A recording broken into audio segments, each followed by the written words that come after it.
పైన ఏకధాటిగా social media కానీ TV డిబేట్లలో కానీ తన గొంతును గళంగా వినిపిస్తూ మన అందరి సుపరిచితుడు మన గెలిచిన బిడ్డ అయిన రాజు నాయక్ గారికి మరి వేదిక పైన ఉన్న పెద్దలు మరి వేదిక ముందున్న నా టీఆర్ఎస్ పార్టీ రెనిబట్ల గ్రామ పంచాయతీ గతంలో ఉన్న మరి ఎర్రగూడ తాండ గ్రామ పంచాయతీ, భీంపూర్ గ్రామ పంచాయతీ, నాగపల్లి గ్రామ పంచాయతీ, చాపంచెరువు గ్రామ పంచాయతీ నుంచి ఎవరైతే మున్సిపాల్లో విలీనమైన నా కుటుంబ సభ్యులకు, టీఆర్ఎస్ కుటుంబ సభ్యులకు అందరికీ నమస్కారాలు తెలియజేస్తూ పాత్రిక సోదరులకు కూడా ధన్యవాదాలు చెప్తూ ఈరోజు మనం అందరం కూడా గత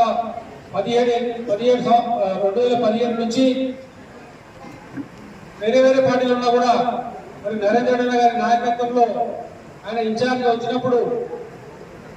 అందరం కూడా వివిధ పార్టీల నుంచి వచ్చి టీఆర్ఎస్ పార్టీని బలోపేతం ఈ నియోజకవర్గంలో చేయడం జరిగింది. మరి ఆ రోజు ఈ రోజు వరకు మరి గతంలో 18 ఎన్నికల్లో ఏ రకంగా అయితే మనం ఈ మద్దూరు మండలం కానీ నియోజకవర్గ స్థాయిలో మరి సమిష్టిగా కృషి చేసి మనం అనగానే గెలిపించుకోవడం జరిగింది భారీ మెజార్టీతో. అదేవిధంగా మన ముఖ్యంగా మద్దూరు మండలానికి ఒక ప్రత్యేకత ఏముందంటే ఉమ్మడి మండలం గతంలో మన 10,500 లీడ్ మన అన్నగారికి ఇచ్చి మనం గెలిపించడం జరిగింది.